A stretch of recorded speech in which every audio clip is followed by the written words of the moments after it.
Hello అండి, అందరికీ praise lord. April 18 ఎడారులు సెలయేర్లు విందామా.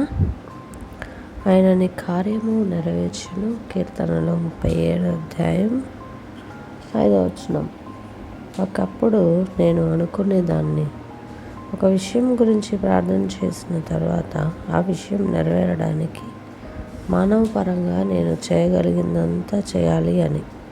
అయితే దేవుడు సరైన మార్గాన్ని బోధించాడు. ఎలాగంటే, నేను చేసే ప్రయత్నాలు ఆయన పనికి ఆటంకాలు తప్ప మరేమీ కావని.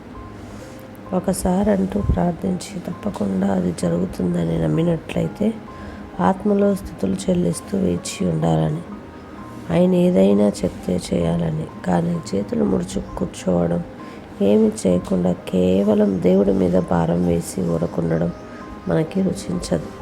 పోరాటంలోకి మనం స్వయంగా దూకాలన్న శోధనను తట్టుకోవడం కష్టం.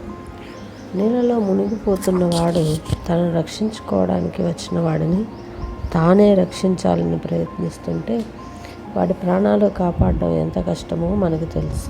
అలానే మన పోరాటాలు మనమే పోరాడుతూ ఉంటే మన పక్షంగా యుద్ధం చేయడం దేవునికి కష్టమైపోతుంది. చేయడానికి కాదు, చేయలేం.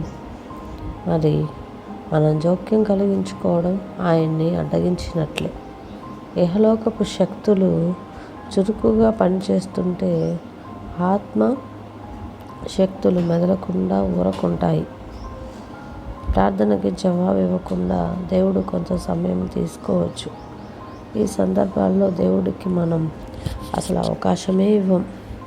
ఒక గులాబీ పువ్వుకి రంగు వేయడానికి, ఒక దేవదారు చెట్టుని పెంచడానికి, గోధుమ పొలాల్లోంచి రొట్టెలు తయారు చేయడానికి కొంత సమయం కావాలి.